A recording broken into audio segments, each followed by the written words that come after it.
Hello, it is Adam and Jeannie from Crack the Customer Code, and we are here in beautiful Denver. I'll probably never get there. That was Denver if you didn't see it. All right, and we're here with Stan Phelps. What's your name?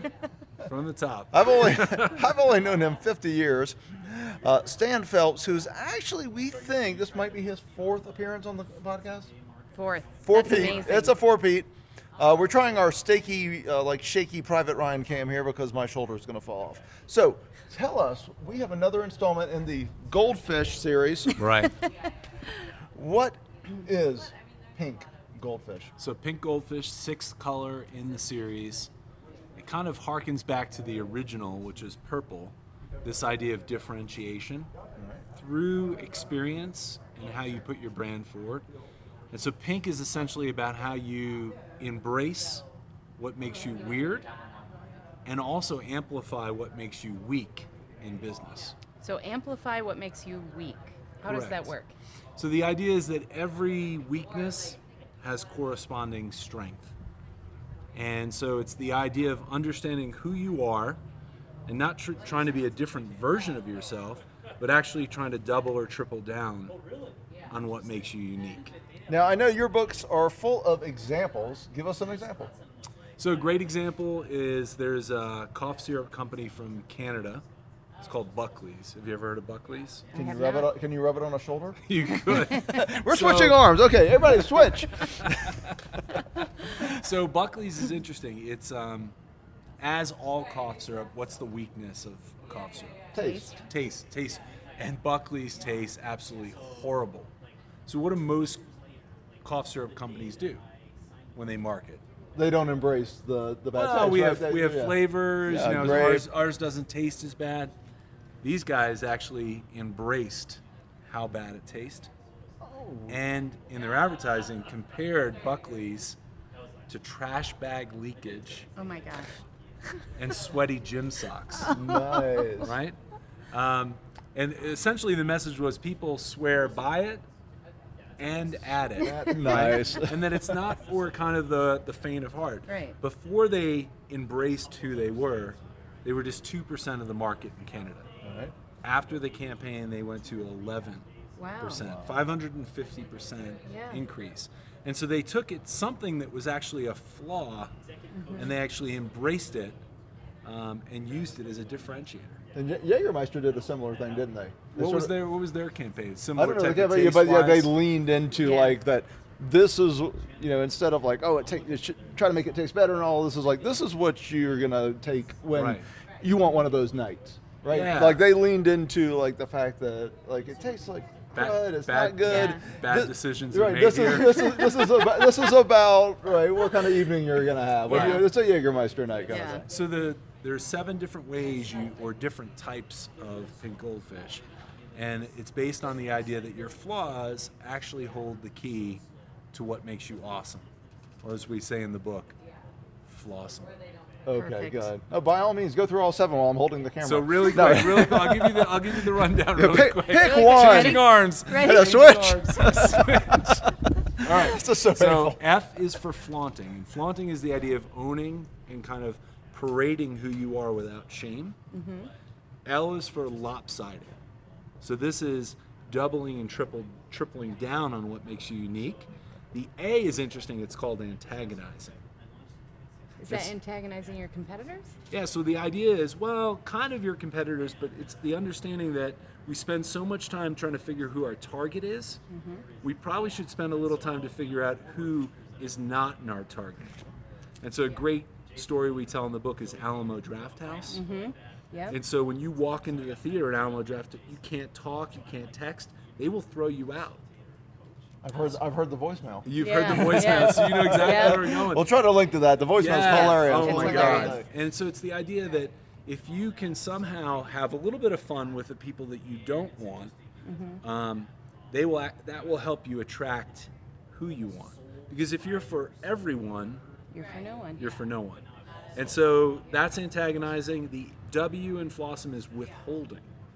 So withholding is the idea of instead of benchmarking the leader and following the leader and doing whatever they do, it's consciously withholding and doing less of some things that others consider as just normal.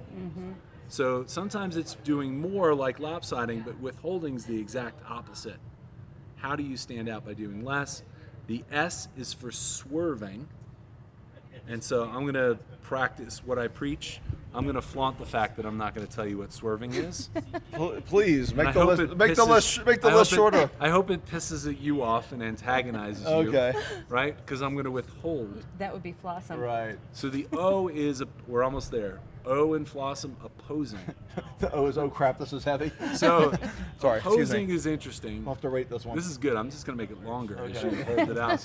So O is the idea that when everyone starts to follow the crowd and follow the leader, what some brands do is they go the exact opposite direction, right? We don't need Jeannie in the shot, do we? Great example. Great example of that. Think about Video bomb. Think about if you're in like dating apps, right? So how do they compete? Like, our algorithm's better. We're going to find you the one. We have more marriages. And then along came, what's that one? Tinder. Tinder, right? They're not trying to find you Mrs. Right. What are they trying to find you? This is right now. Right now. Not forever. Right. Tonight. Yes. Right. So that's an example. The M, and I mentioned purple before. M is what we call micro weirding. So micro weirding are small things you do to either accentuate what makes you different, or little things that you do to not do what everyone else does as normal. And so there are a ton of those examples, but the one we like in the We're book okay. We don't need them. is the Magic Castle. So you're familiar with the Magic Castle? So the most reviewed hotel in all of TripAdvisor. 3,500 5-star reviews. Wow. It's in Southern California. It's it's not even special. It's Switch. a 3-star hotel. This is fun. Yeah. So the Magic Castle is really interesting. They, like I said, 3,500 reviews. They do a lot of little things that really turn people. So great example, they don't have a mini bar. You know, most hotels have a mini bar. They don't. If you want a soda or a candy bar, you simply go down to the front desk and they will give it to you for free.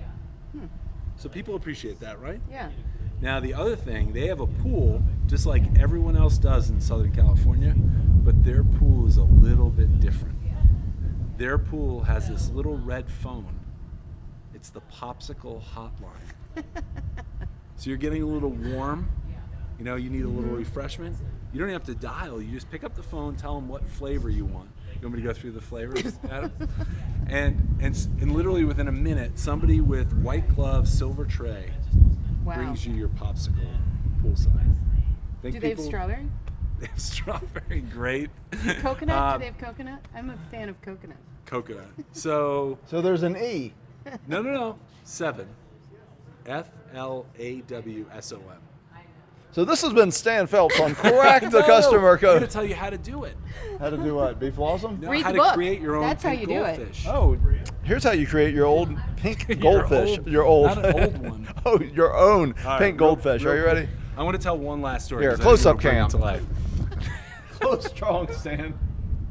Close strong. Come on, buddy. Close. You ready? Yeah. Two hands. You got it. I was ready for an hour. Let's go. So, I want to tell one last story that epitomizes this thing. So, it's a concept that we talk about in the book, a Japanese concept, and it dates all the way back to the 15th century.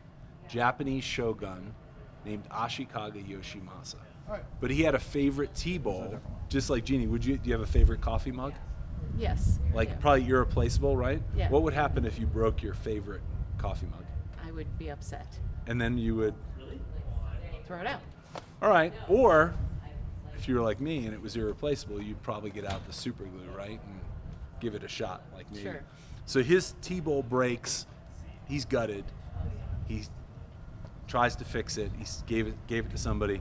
And when it came back a couple days later, they had used this black, coarse, ugly glue, metal staples to keep it together. And he's like, no. His heart dropped. He's like, no, it's good enough. Called his best craftsman. And he gave it to them as a challenge. He said, you have to fix this. And so it took them like 2 weeks, but they meticulously took it apart, cleaned it, and then they used lacquer and gold to fix it. And when it came back, if you ever seen any of these, it had these kind of golden seams to it, and his heart leapt. It was better than when it was perfectly fine, right? And so the metaphor, it's that art form in Japan called Kensuke. And so it's this idea of gold, means golden joinery, but it became so popular back in Japan, collectors would take perfectly good pieces of pottery and break them so they could apply the technique. Yeah. Now, the thing is, it wasn't better because it was flawed, right? It was better because of the attention that was paid to the flaws, not to hide them, but to actually illuminate and bring those flaws to life. And so that's kind of the key takeaway from the book. We're here at NSA Influence, and one of the people we featured in the book was on the main stage yesterday. And so it was a guy named Phil Hansen. He was an artist, and he did pointillism, which requires you to be really precise. And over time, his hand started to shake. And it caused him to drop out. It caused him to drop out. And his doctor gave him this great advice. He said, embrace the shake. Yeah. Which was awesome. It was And, awesome. Which and I'm doing right now. So this bring has it back been, as Jeannie and I like to say, a live, not live episode of Crack the Customer Code. And this one has been, how long can a podcast episode be before Adam has to do physical therapy? Well, thank you so much, Stan Phelps, for Thanks, being a Stan. forbeat. We appreciate it, and we'll see y'all next time. Until then, Oh, until then, take care of yourself and take care of your customers. and take care of your cough. oh, I We We're need doing to our get the wrap. tagline All right, out. ready? oh. Until then, take care of yourself. And take care of your customers.